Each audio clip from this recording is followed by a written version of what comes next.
सुहाग रात की रात जब नवविवाहित जोड़ा अपने प्यार के यादगार पल बुनता है, मैं और राघव एक दूसरे के सामने अपने अतीत के पन्ने पलट रहे थे। आज शादी को 3 साल बीतने आए, पर आज भी हम अलग अलग कमरों में रहते हैं। अब तो राघव ने अपना बिजनेस ही दूसरे शहर में शिफ्ट कर लिया है। यहाँ तो बस आना जाना ही लगा रहता है।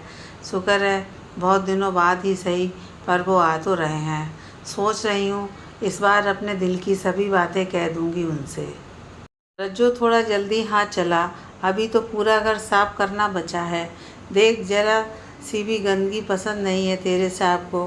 क्या कर रही है? वहाँ कोने में जाला लगा है, देख तो जरा।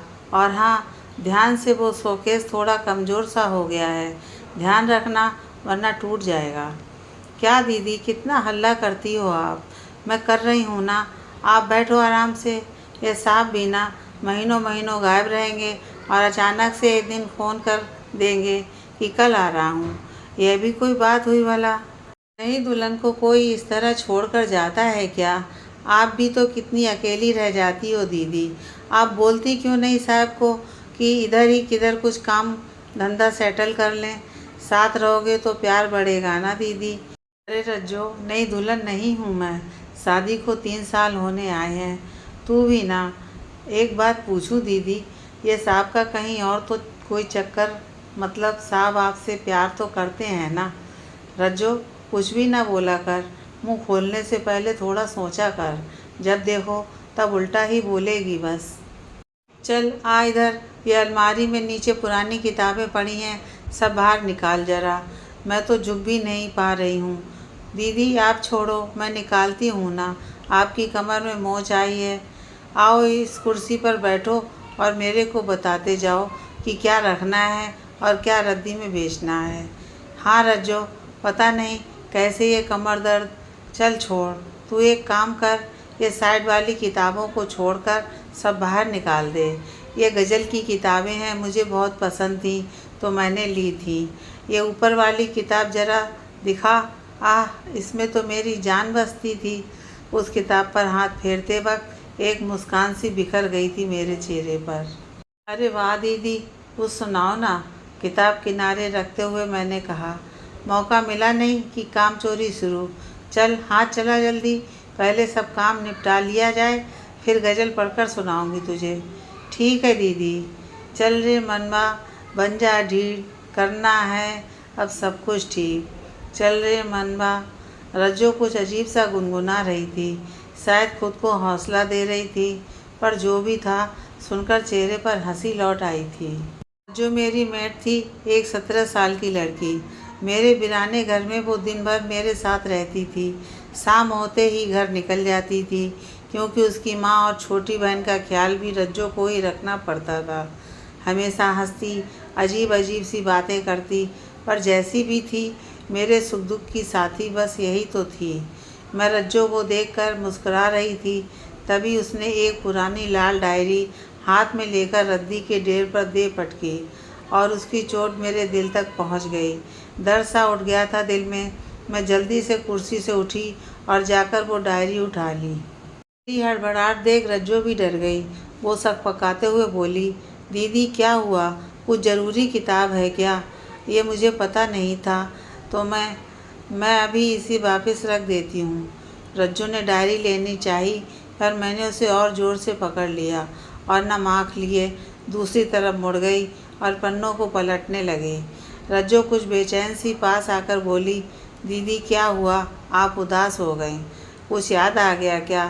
पन्नों को पलटते हुए इस शायरी को पढ़कर सोच में पड़ गई कि क्या बताऊं मैं रज्जो को कि क्या था इस डायरी में। मेरी तो पूरी ज़िंदगी थी इस डायरी में। मैं डायरी लेकर बालकनी में चली गई। उफ, ये सर्द हवा के झोंके न जाने क्यों मेरे दुश्मन बने बैठे हैं। नफ़रत सी होने लगी है इनसे। हाँ, वैसी ही नफ़रत जैसे सुमेर से होने लगी थी। अपनी यादों के पिटारे को पलटने लगी। हवा के साथ उड़ते पन्ने न जाने कई यादें ताज़ा कर रहे थे। कुछ खुशियाँ, कुछ गम थे, कुछ एहसास, कुछ सपने, और इनके साथ ही कुछ बुरी यादें भी। मेरा पहला प्यार और उसका गम, सब था उस डायरी में। वो तो धोखा देकर चला गया और मैं सबकी नज़रों में गुनाहगार बनकर रह गई। उसके भरोसे ही मैंने घर छोड़ना चाहा और वो मुझे ही अकेला छोड़कर चला गया। इतना प्यार करती थी उससे, जो डायरी के हर पन्नों पर अपने प्यार की मुहर लगा बैठी थी। सुमेर संग सिया, जो हाथ खुद ब खुद उसका नाम लिखने लगते थे, आज वही हाथ उस नाम को मिटाना चाह रहे थे। मैंने डायरी के पन्नों को खोलना शुरू किया और एक एक करके उसके किनारे फाड़ने लगी। वही किनारे जिस पर कभी लाल स्याही से बड़े प्यार से लिखा था, सुमेर संग सिया। पर अब सिया सुमेर की कहाँ रही। वो तो टुकड़े के जाने के साथ ऐसा लग रहा था जैसे दिल का कोई बोझ भी धीरे धीरे हल्का हो रहा था। हाथ कब कँपाने लगे थे। थोड़ी देर अगर और यहाँ सर्द हवा के थपेड़ों के बीच खड़ी रहती तो शायद मेरी अगली मंजिल अस्पताल ही होती। कुछ दर्द तो भुलाए नहीं भूलते, चाहे वो पुरानी चोट के हो या पुराना इश्क। मैं सुमेर को पूरी तरह भूल भी नहीं पाई और जगहसाई की आंधी कुछ ऐसी उठी कि घर वालों ने राघव के साथ मेरी शादी तय कर दी। और करते भी क्या, घर छोड़कर भागने वाली लड़की के साथ कौन शादी करता भला। राघव, जो उम्र में मुझसे तकरीबन 10 साल बड़े होंगे और कुछ महीने पहले ही उनकी पत्नी का स्वर्गवास भी हुआ था, वो अपनी पहली पत्नी मेघा से इतना प्यार करते थे कि दूसरी शादी के सख्त खिलाफ थे, पर घर वालों की ज़बरदस्ती में हाँ कर बैठे। मैं जानती थी वो मुझे कभी अपना ही नहीं सकेंगे, पर इसे किस्मत का लिखा मानकर मैंने 7 फेरे ले लिए। राघव का प्यार मेरे नसीब में था या नहीं पता नहीं, मुझे सोचा था धीरे धीरे दूरियां नज़दीकियां में तब्दील हो जाएंगी, पर मैं तो बस इंतज़ार ही करती रह गई। 3 साल बहुत लंबा समय होता है। अकेले कैसे गुजारे हैं ये 3 साल, मुझसे बेहतर कौन जानता है भला। बालकनी में खड़ी जिस गुलमोहर को मैं निहारती थी, दरअसल मेरी किस्मत भी वैसी ही हो गई थी। उम्मीद के फूल खिलते और दामन में खुशियाँ आने से पहले ही वो झड़ जाते। कभी कभी तो बहुत गुस्सा आता अपने आप पर कि ना तो मैं उस रात घर छोड़कर भागी होती, ना तो माँ पापा से नाराज़गी जताई होती, ना तो मैं जगहसाई का पात्र बनती, और ना तो इस तरह 18 बरस की उम्र में मेरी शादी हो जाती किसी 28 साल के इंसान के साथ। जितना किस्मत को दोष देती उतना ही खुद को भी। माँ तो हर रोज़ पूछती थी, सिया कैसी हो, राघव जी खुश तो रखते हैं ना तुम्हें, और मैं खामोश ही हो जाती थी। माँ भी दिलासा के पुल बांध जाती थी कि सिया तुम घबराना नहीं, सब ठीक हो जाएगा। अतीत भूलने में थोड़ा वक्त लगता है, पर याद रखना बेटा, राघव तो सिया के ही थे हमेशा से और होकर रहेंगे। माँ की बातें मन में हौसला भरती, पर अगले ही पल मेघा का ध्यान आ जाता। वो हमारे बीच ना होकर भी है, उसका अस्तित्व तक मिट चुका है, पर वो हमारे बीच से जाती ही नहीं। नफ़रत हो गई थी मेघा से। मैंने भी तय कर लिया आज मेघा के बारे में जानकर रहूँगी। ना चाहते हुए भी मैंने राघव और मेघा के बंद कमरे का ताला खोला। नफ़रत ऐसी कि सोचा आज मेघा का नामो निशान तक मिटा दूँगी, पर जैसे जैसे मेघा के करीब जाती गई मेरी सोच ही बदलती गई। बहुत सुंदर तो ना थी वो, पर बहुत प्यारी हंसी झलक रही थी उसकी तस्वीर से। उसे लिखने का शौक़ था, बहुत सी कविताएं लिख चुकी थी वो। उसका कमरा तो मानो जन्नत था। मुझे रंगों से जितनी नफ़रत थी, मेघा को उतना ही प्यार था रंगों से। पूरे कमरे में रंग बिरंगे पर्दे लगे थे जिस पर सूरज की आती रोशनी अपनी चमक बिखेर रही थी। अलमारी देखा तो दुनिया के सभी रंग मौजूद थे उसकी साड़ियों में। बहुत ही जिंदा दिल रही होगी, तभी तो शायद राघव उसे भूल नहीं पा रहे थे। साड़ियों पर हाथ फेरते हुए एक गुलाबी साड़ी बाहर निकाल लिया मैंने। वैसे तो ये चटक रंग मुझे पसंद नहीं, पर आज खुद में मेघा को देखने की लालसा हो रही थी। मैं अपने कमरे में आई और वो साड़ी पहनकर खुद को बार बार आईने में निहारने लगी। कितनी सुंदर लग रही थी मैं उस रंग में। न जाने क्यों मैंने रंगों से किनारा कर रखा था। नहीं, अब और नहीं। आज राघव के आते ही अपने प्यार का इजहार कर दूंगी। कह दूंगी कि मुझे वो जगह दे दें जो कभी मेघा की हुआ करती थी। सोच में डूबी ही थी कि डोरबेल बजी। दरवाज़ा खोलते ही मेरे होश उड़ गए। धक सा हो गया कुछ अंदर। आपने कॉल कर दिया होता। मैं वो बस, ये मेघा की साड़ी। मैं हड़बड़ाने लगी और राघव मुझे देख रहे थे। फिर बिना कुछ कहे वो मेघा के कमरे में चले गए। मेरी तो जैसे सांस ही रुक गई हो। मन में सवाल उठ रहे थे कि ये क्या कर दिया मैंने। राघव का प्यार पाना चाह रही थी, पर देखो आते ही नाराज़ कर दिया। बड़ी आई थी मेघा की जगह लेने, बिना पूछे इस कमरे को हाथ लगा दिया। चल सिया, इससे पहले कि कुछ बवाल हो जल्दी से साड़ी बदल ले। मैं अपने कमरे की तरफ बढ़ी ही थी कि राघव ने कहा, सिया इधर आना प्लीज़। जी मुझे माफ़ करिएगा, मैंने बस साफ़ सफाई करने के लिए कमरा खोला था। यह साड़ी गलती से मैं। सिया ये लो, ये सभी रंग तुम पर खिलेंगे। मैंने तो तुम्हें पहले ही कहा था तुम पर यह रंग अच्छे लगते हैं, पर तुम्हें फीके रंग ही पसंद आते थे। नहीं राघव, ये तो मेघा की साड़ियाँ हैं। मैं कैसे? मेघा ने इन सब साड़ियों को यही कोई 2-4 बार ही पहना होगा। फिर तो वो बस यादें ही छोड़ गई मेरे पास अपनी। यादों के सहारे तो ज़िंदगी नहीं कटती है ना राघव। यादों से बाहर भी शायद कोई आपका इंतज़ार कर रहा हो और आप देख भी ना पा रहे हों। तभी सिया एक शेर बोलती है। राघव हैरानी से एकटक मेरी तरफ देखने लगे और बोले, ये शेर तुमने लिखा है? हाँ जी, कभी कभी दिल की बातें ज़ुबान पर आ ही जाती हैं। ओह, तो तुम्हें लिखने का शौक़ भी है? मुझे तो पता ही नहीं था। राघव, आपने कभी कुछ जानना ही कहाँ चाहा मेरे बारे में। राघव को शायद मेरी ये बात पसंद नहीं आई। वो कमरे से बाहर जाने लगे तो मैंने कहा, मैं खाना बना रही हूँ, आप फ्रेश हो लीजिए। राघव, सोचा चलो दम आलू बना देती हूँ, राघव को पसंद भी है और जल्दी भी बन जाएंगे। खाना लग गया है, आ जाइए। हाँ बस अभी आया। आपके पसंद की सब्ज़ी बनाई है। अच्छा, क्यों तुम्हें पसंद नहीं क्या? ये है ना, अब तो आपकी पसंद ही मेरी पसंद है। नहीं सिया, कभी भी किसी के लिए खुद की पसंद नापसंद को बदलना नहीं चाहिए। मैं भी यही सोचती थी राघव, पर कभी कभी बदलना भी अच्छा लगता है। अक्सर हम अपने हिसाब से ही रहना पसंद करते हैं और इसी वजह से कई बार आपसी तालमेल में कमी रह जाती है। काफ़ी अच्छी बातें कर लेती हो सिया तुम। जी, खाना भी अच्छा बना लेती हूँ। आपको कैसा लगा? खाकर तो बताइए ज़रा। मुस्कुराते हुए मेरी तरफ देखते हुए राघव ने पहला निवाला खाया। वाह, स्वादिष्ट है। बहुत मिस किया इस स्वाद को मैंने। जी, क्या कहा आपने? नहीं कुछ नहीं, खाना बहुत स्वादिष्ट बना है। हाँ, काफ़ी खूबियाँ छिपी हैं तुम में तो। राघव की नज़रें मुझ पर ही आ रही थी बार बार और मेरी नज़रें झुकी जा रही थीं। शादी के बाद भी प्यार का ऐसा एहसास हो सकता है, कभी सोचा ही ना था। दिल में बसा प्यार बाहर आने को बेताब हो रहा था। मन बेमन ही सही, पर मुझे अपमान के उस दलदल से राघव ने ही बाहर निकाला था। अब मैं भगौड़ी सिया नहीं रही, अब मैं मिसेज राघव हूँ। Thanks a lot Raghav. नज़रें कितना कुछ कह गईं, पर जुबान ने चुप रहना ही सही समझा। न जाने राघव कभी मेरे दिल की बात समझ पाएंगे भी या नहीं। हमने खाना ख़त्म किया। मुझे लगा राघव मेरे साथ वक्त बिताना चाहेंगे, पर वो तो हाथ धोकर मेघा के कमरे में चले गए। ऐसा लगा मेरे ख्वाबों के शीश महल पर किसी ने तबीयत से पत्थर उछालकर मार दिया हो।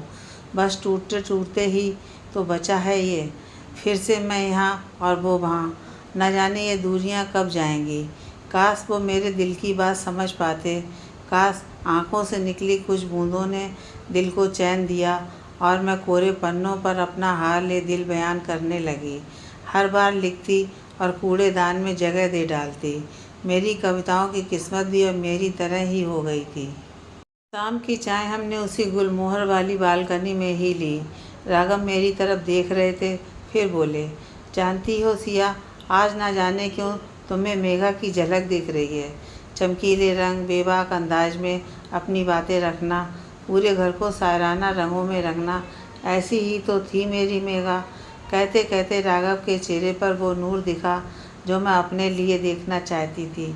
मैं तो खुद ही अपने आप में आज सुबह से मेघा को ढूंढ रही थी, पर जब यही बात राघव ने कही तो मुझे अच्छा नहीं लगा। मेरे चेहरे से मुस्कान गायब हो गई और मैं शांत हो गई। बिल्कुल, शायद प्यार में होने वाली जलन की भावना इसी को कहते हैं। या तुम कह रही थी ना पिछली बार कि तुम्हें गुलमोहर पसंद नहीं है। सोच रहा हूँ कटवा दूँ यह गुलमोहर का पेड़। मैंने हैरानी से देखा और कहा, नहीं, ज़रूरत नहीं, रहने दीजिए। पर उसके रंग, वो फूल, तुम्हें कह रही थी ना कि अतीत की कुछ बुरी यादें हैं तुम्हारी उसके साथ। यादें अच्छी हों या बुरी, उनको पीछे छोड़कर आगे बढ़ना ही तो ज़िंदगी है राघव। हाँ, तुम सच कह रही हो। यादों की जंजीर भी इतनी सख्त होती है कि तोड़े नहीं टूटती है। राघव, इस दुनिया में कुछ भी नामुमकिन नहीं होता, सिर्फ एक कोशिश की ज़रूरत होती है। दिन ढल गया, रात कट गई। हम आज भी दो अलग अलग कमरों में रह रहे थे, पर खुशी थी इस बात की कि हमारे बीच की दूरियां थोड़ी कम हो रही थीं। अब खामोशियों की जगह बातों ने ले ली थी। सन्नाटों में हमारी दबी दबी हंसी का सुर सुनाई देने लगा था।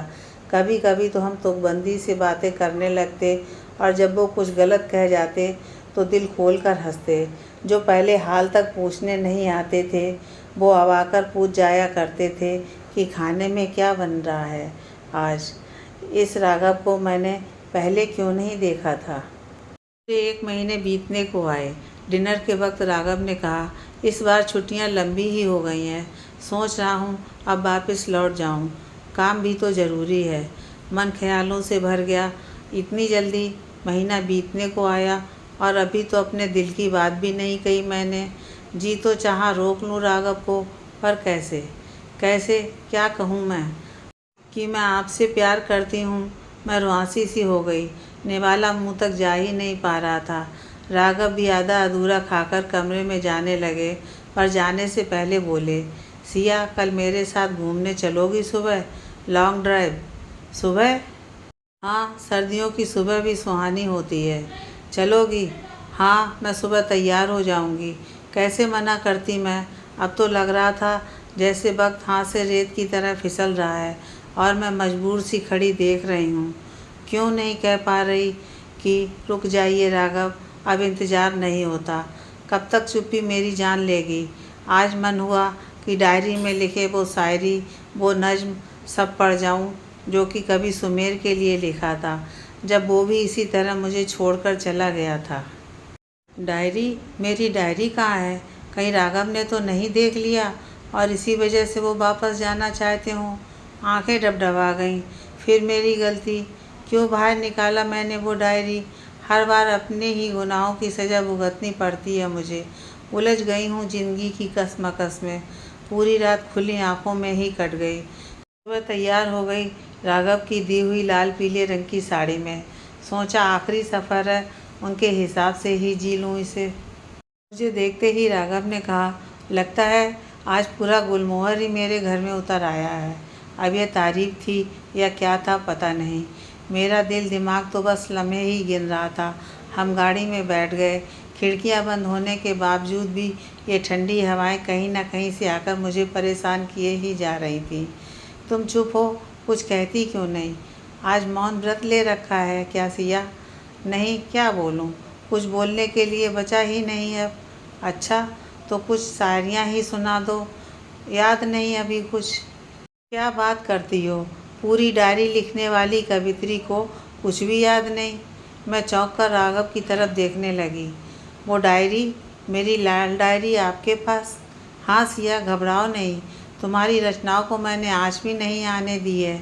चलो मैं तुम्हारी मदद कर देता हूँ। देखो, वो पीछे सीट पर तोहफा है तुम्हारे लिए। क्या? तोहफा क्यों? देखो तो सिया। मैंने वो गिफ्ट उठाकर कवर निकाला। मेरी समझ में नहीं आ रहा था कि मैं खुशी के मारे रोऊं या हंसूं। जो कभी सोचा भी नहीं था वो मिल गया मुझे। माँ सच कह रही थी, जो मेरे अपने ना कर सके वो एक अनजान ने कर दिया। वही अनजान जो अब तक जान बन चुका है मेरी। तोहफा, प्यार के कुछ खट्टे मीठे पल, मेरी लिखी पहली किताब, सिया की लिखी किताब। राघव, ये आपने? आवाज़ तक न निकल पा रही थी मेरे रूंधे गले से। धीरे धीरे हम उस जगह पहुंच गए जहां गुलमोहर की वादियां थीं। इतना मनोरम दृश्य की पलकें झपकने का नाम नहीं ले रही थीं। राघव ने गाड़ी रोकी और हम किनारे लगे एक बेंच पर बैठ गए। राघव ने मेरा हाथ अपने हाथ में लेकर कहा, सिया, बड़ी मशक्क़त करनी पड़ी इस किताब को छपवाने में। हर पेज को पता नहीं किस चुहिया ने कुतर दिया था। मुझे हंसी आ गई। आपने पूरी डायरी पढ़ी राघव? हाँ, और अतीत के कुछ पन्नों को निकाल दिए इस डायरी से भी और अपनी ज़िंदगी से भी। उन पन्नों को तुम भी भूल जाना। आप नहीं जानते आपने क्या किया है मेरे लिए। सिया, हुनर को छुपाना नहीं चाहिए कभी भी। और प्यार राघव, क्या प्यार छिपाना सही है? मतलब मतलब आपने मेरा हुनर समझ लिया पर प्यार क्यों नहीं समझ पाए? आप भी तो शायद मुझसे, वरना यह किताब। आपका जाना ज़रूरी है क्या राघव? यहीं रुक जाते ना। यहीं कुछ बिजनेस शुरू कर लो आप। मेरी मदद चाहिए तो मैं भी कर दूंगी।